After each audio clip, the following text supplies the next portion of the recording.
आइए, मैं आपको ले चलती हूँ एक ऐसी दुनिया में जहाँ चांदनी सिर्फ रोशनी नहीं, एक राज है और एक लड़की उस राज की मुहाफिज है।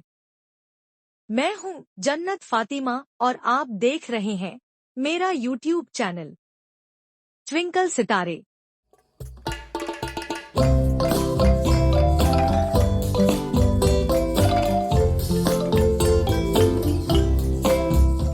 चांदनी का मुहाफिज।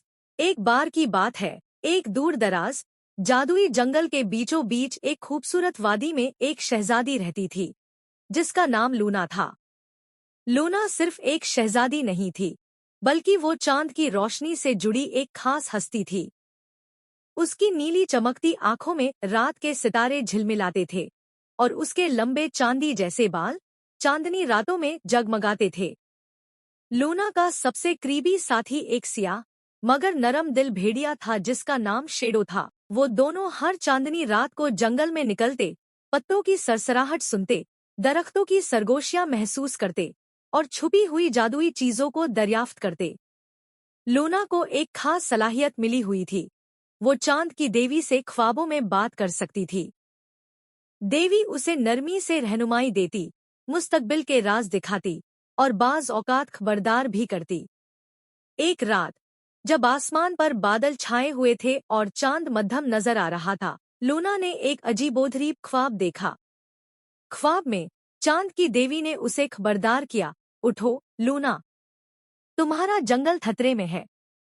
एक पुराना सियाह जादू जाग चुका है और वो सब कुछ निगलने को तैयार है। सिर्फ तुम, चांदनी की वारिस, ही उसे रोक सकती हो। लूना घबराकर जाग उठी। शेडो ने फौरन उसके कदमों में आकर एक हल्की सी आवाज में घर घर किया, जैसे कि वो सब कुछ समझ गया हो। उसी रात लूना और शेडो ने एक खतरनाक मिशन पर निकलने का फैसला किया।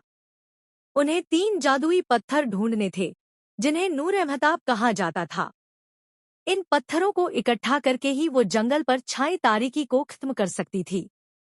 लूना और शेडो सबसे पहले एक ऐसे हिस्से में पहुंचे जहां धुंध इतनी गहरी थी कि सामने कुछ नजर नहीं आता था। रास्ता भटकाने वाले दरख्त सरगोशियां करते और साए हरकत करते, लेकिन लूना ने चांदनी का सिक्का अपनी पेशानी पर रखा और उसकी रोशनी से धुंध छटने लगी। धुंध के बीच वो पहला पत्थर चमकता हुआ मिला। अगली मंजिल एक वादी थी जहां जादू से काबू पाए गए दरिंदे पहरा दे रहे थे। जैसे ही लूना और शेडो ने कदम रखा, भेड़ियों का गोल घर्राने लगा। लेकिन शेडो ने अपने बीले की जबान में एक जोरदार आवाज निकाली, जिसे सुनकर दरिंदे रुक गए। लूना ने अपने दिल की रोशनी से उन्हें आजाद किया और दूसरा पत्थर ले लिया।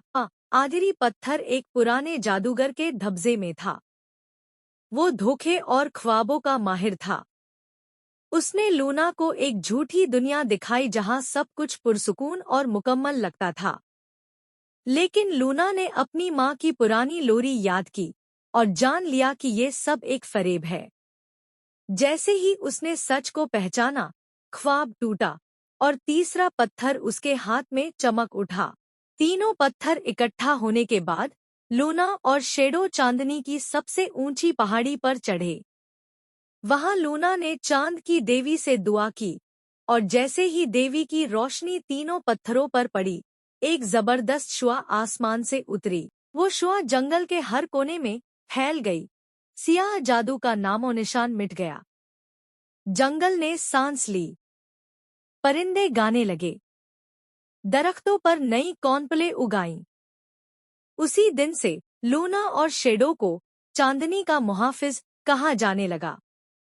अब भी वो हर चांदनी रात को निकलते हैं, खामोशी से, वफादारी से, ताकि कभी भी कोई तारीकी दोबारा न लौट सके। अखलादी सबर। रोशनी हमेशा अंधेरे से ताकतवर होती है, बशर्ते हम सच्चाई, वफादारी और हिम्मत के साथ खड़े हों।